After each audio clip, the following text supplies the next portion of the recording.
महंगाई में चीनी के बाद अब आपकी रसोई का एक और जरूरी सामान आपसे बेवफाई कर रहा है और उस बेवफा का नाम है प्याज, कांदा, डुंगरी।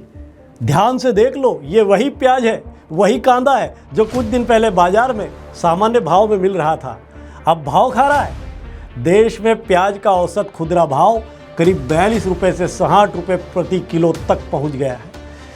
यानी एक महीने में कीमत करीब 19% बढ़ गई है, जबकि पिछले साल के मुकाबले प्याज करीब 45% महंगा हो गया है। आंध्र प्रदेश और गुजरात जैसे कुछ इलाकों में तो खुदरा कीमतें 60 रुपये प्रति किलो तक पहुंच गई है।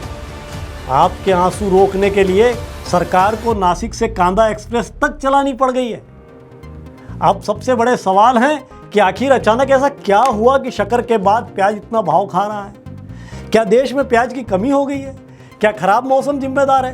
क्या सरकार समय रहते प्याज नहीं खरीद पाई, या फिर बाजार में कालाबाजारी शुरू हो गई है? अब प्याज कब सस्ते होंगे? तो नमस्कार दोस्तों, मैं हूं प्रदीप जोशी और आप देख रहे हैं राष्ट्रीय समाचार। तो आइए पूरे मामले को आसान भाषा में समझते हैं। पहले समझिए प्याज की कीमत का गणित। भारत में प्याज की सप्लाई अलग अलग सीजन की फसलों से होती है। इसमें रबी की फसल खूब महत्वपूर्ण होती है, क्योंकि यही प्याज को लंबे समय तक स्टोर करने के बाद कई महीनों तक बाजार में टिका कर रखती है। जुलाई की शुरुआत में सरकार ने ही कहा था कि कुल उपलब्धता को लेकर चिंता की स्थिति नहीं है। 2025-26 में प्याज का उत्पादन का अनुमान करीब 307 लाख मीट्रिक टन लगाया गया था। इसके बावजूद बाजार में कीमतें बढ़ी। क्यों? यानी कहानी केवल इतनी ही नहीं है कि देश में प्याज की पैदावार ही कम हुई है। असल समस्या सप्लाई का समय और स्टॉक की उपलब्धता, नई फसल के बाजार में पहुंचने और बाजार की उम्मीदों से जुड़ी हुई है। आइए बताते हैं समस्या के खास बड़े कारण क्या क्या हैं। पहली बड़ी वजह है मानसून और खरीफ की फसल।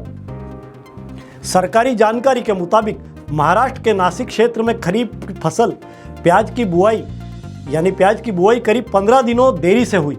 कर्नाटक के चित्रदुर्ग और चल्लाकेरे क्षेत्र में जुलाई की शुरुआत में बुआई सामान्य के करीब 60% होने का ही अनुमान था। अब इसका असर समझिए, जब खरीफ की बुआई देर से होती है तो नई फसल के बाजार में आने का समय भी प्रभावित होता है। बाजार पुरानी रबी फसल के स्टॉक पर निर्भर रहता है। जैसे जैसे पुराने स्टॉक पर दबाव बढ़ता है और नई फसल आने को लेकर अनिश्चितता पैदा होती है, वैसे वैसे बाजार में कीमतें ऊपर जाने लगती हैं। दूसरा बड़ा कारण, सरकारी बफर खरीदी लक्ष्य से पीछे रही। सरकार प्याज की कीमत में अचानक उछाल आने पर बाजार में हस्तक्षेप करने के लिए बफर स्टॉक बनाती है।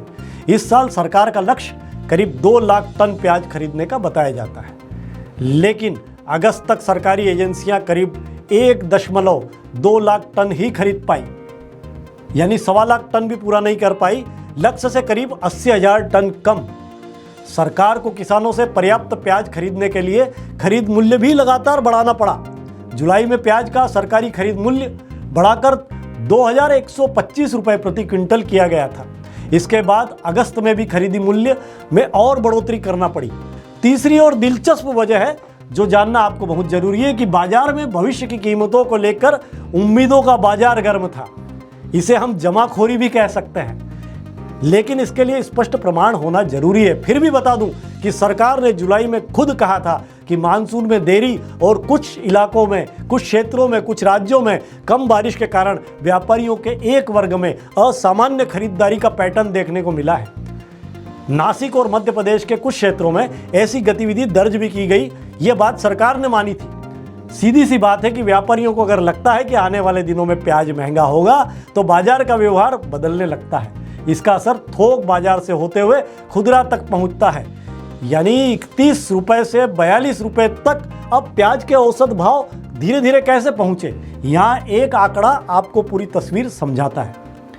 4 जुलाई को सरकार की तरफ से जारी जानकारी में देश में प्याज का औसत खुदरा भाव करीब 31 रुपए प्रति किलो बताया गया था। अब अगस्त के आखिरी हिस्से में औसत भाव करीब 42 रुपए प्रति किलो तक पहुंच गया। हालांकि अलग अलग शहरों में कीमतें कुछ अलग हो सकती है।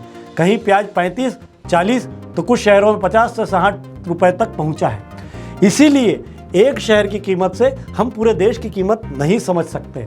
फिर भी अब सरकार क्या कर रही है इसकी भी जानकारी आपको दे दूं कि सरकार एक्टिव हो गई है, अपने बफर स्टॉक से प्याज बाजार में उतारने की कोशिश कर रही है। इसके साथ ही एक जोरदार व्यवस्था भी शुरू की है। आपके चेहरे पे मुस्कान आ जाएगी कि कांदा एक्सप्रेस चलाना पड़ी है सरकार को।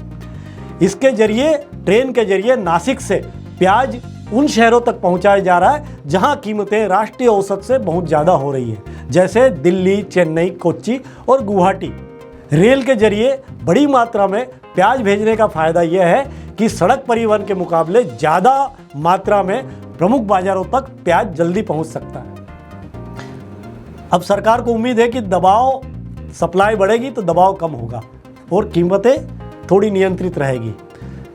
अब आपके लिए सबसे ज़रूरी सवाल है कि क्या प्याज जल्दी सस्ता होगा या नहीं। तो इसका जवाब दोस्तों 3 चीज़ों पर निर्भर करता है। पहला, सरकार बाजार में कितनी तेज और कितनी मात्रा में बफर प्याज धकेलती है यानी पहुंचाती है। दूसरा, खरीफ फसल की स्थिति कैसी रहती है और नई फसल समय पर बाजार में आती है या नहीं। और एक सबसे महत्वपूर्ण कारण है कि मंडियों में आने वाले प्याज की मात्रा कितनी रहती है यानी आवक कितनी रहती है। यदि नई फसल की आवक देर से हुई तो उपभोक्ताओं को राहत मिलने में भी समय लग सकता है। अब एक और बड़ा गणित आपको समझाता हूं। किसान और ग्राहक के बीच प्याज का पहलू कितना महत्वपूर्ण है, यह समझना बेहद जरूरी है। जब प्याज देश में बहुत सस्ता होता है तो किसान परेशान होते हैं क्योंकि उसकी लागत निकालना तक उनके लिए मुश्किल हो जाती है। और जब प्याज बहुत महंगा होता है तो हम जैसे आम आदमी परेशान होते हैं, रसोई का बजट बिगड़ जाता है। इसीलिए चुनौती सिर्फ प्याज को सस्ता करने की या सस्ता रखने की नहीं है। असली चुनौती तो ऐसी व्यवस्था बनाने की है जिसमें किसान को फसल का उचित दाम मिले और आम आदमी को प्याज खरीदने के लिए बहुत ज़्यादा कीमत नहीं चुकाना पड़े। तो दोस्तों, आपके शहर में क्या रुपए किलो प्याज मिल रहा है? 30, 40, 50 या 60 रुपए? तो आप जल्दी जल्दी हमें बताइए ताकि हम आपके लिए नई जानकारी लेकर आ सकें। नमस्कार।